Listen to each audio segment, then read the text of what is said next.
сәлеметсіздер ме балалар? Қазір бізде әдебиеттік оқу сабағы. Сабағымыздың тақырыбы ағашқа күтім жасаймын. Сабағымыздың мақсаты мұғалімнің көмегімен мәтіннің тақырыбы мен негізгі ойын анықтау, шығарманың тақырыбы мен үзіндісіне сүйеніп оқиғаның соңын болжау.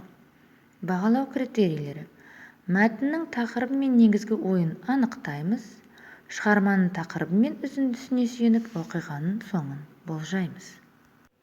Енді балалар, мына сұрақтарға жауап берейік. Бірінші сұрақ: қандай ағаш түрлерін білесің? Екінші сұрақ: ағаш жайқалып өсу үшін не істеу керек? Үшінші сұрақ: ағаштар ашулана ма?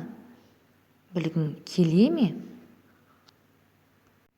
Енді балалар, бүгінгі шығарманың авторымен танысайық. Ағаштар неге ашуланды шығармасын Бердібек Ыдырысұлы Соқпақбаев жазды.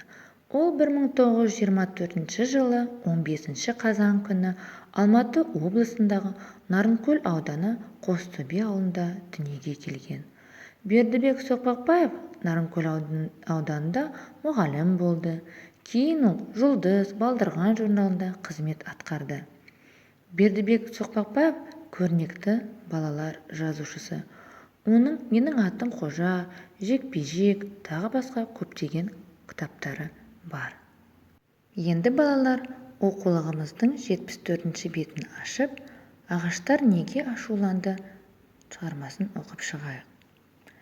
Жадырап көктем туды, қар қауырт ерді де, аз күнде төңірек қарайып құрғап шыға келді.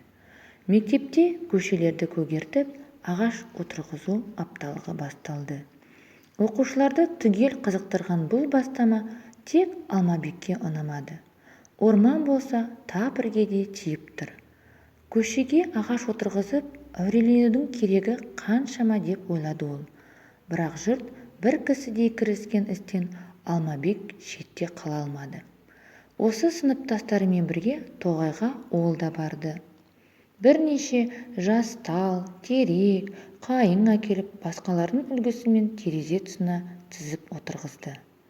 Алмабек осымен істі тындыға санады. Өзгелер отырғызған ағаштарын суарып, түбін қопсытып, мәпелеп күтумен болса, бұл оның бірін де істемеді. Жаз шықты. Көктемде отырғызған ағаштар жапырақтары желкілдеп, бойлап өсе бастады. Солардың арасында Алмабек отырғызған ағаштар ешбір күтім көрмеген соң тамырланып кете алмай, шөжіп, шала жансар жұтап тұрды.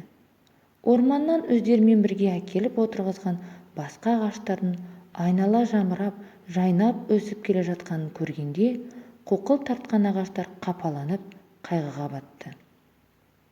Бұл қайғылы халды самал жел өзен бойындағы орманға жеткізді.